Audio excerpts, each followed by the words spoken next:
Doctor বাড়ি গেছে। ও, দিল্লি যাওয়ার কথা তোর মাকে বলিসি? হ্যাঁ খালা বলেছি।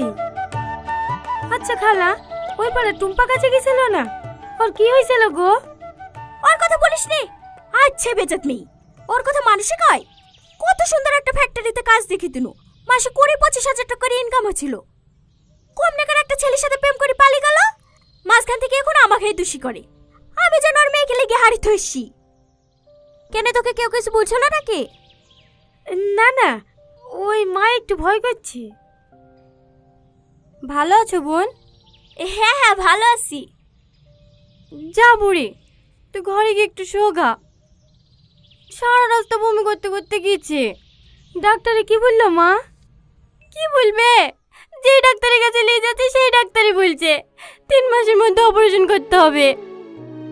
এই ডাক্তারের অপারেশন করতে কত টাকা লাগবে বললো? ওই একই 2 লাখ টাকা। এত টাকা আমি এখন কোথায় পাবো বলো বোন? খাসের জায়গায় বাস করি, জায়গাটা বিক্রি করতে যে মেয়েটুককে বাঁচাবো সেই সামর্থ্যটুকু নাই। কাঁদো না বোন, সালমাকে আমার সাথে পাঠিয়ে দাও। 3-4 মাস দিল্লিতে কাজ করলে 1-8 লাখ টাকা ইনকাম হয়ে যাবে। আর আমাদের মহাজনটাও খুব ভালো, 50 হাজার টাকা অ্যাডভান্স নিয়ে দেবো, ওইতে ছোট বোনের অপারেশনটা হয়ে যাবে। খালা ঠিকই বলছে মা, আমাকে যেতে দাও, আমি আর ছোট কষ্ট দেখতে পাচ্ছি না। কিন্তু বোন, বিদেশ জায়গা, বুড়ি যদি কিছু হয়ে যায়। আরে কিচ্ছু হবে না, আমি আছি না। আমি সালমাকে নিজের মেয়ের মতোই দেখবো। আর ওখানে প্লাস্টিক ফ্যাক্টরিতে কাজ, প্রতিদিন 5-6 ঘন্টা করে কাজ করলেই হয়ে যাবে। ও, কোনো অসুবিধা হবে না তো?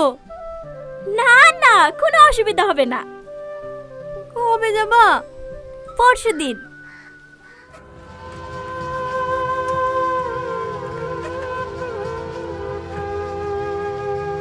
ওখানে পৌঁছাতে আর কতক্ষণ লাগবে খালা?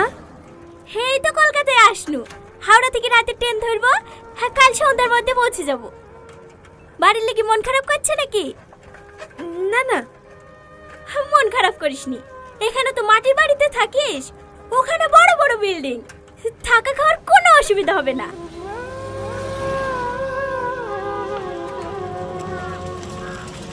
ও ভাই, স্টেশনের রাস্তা তো ওইদিকে, এইদিকে ঢোকাচ্ছ কেন?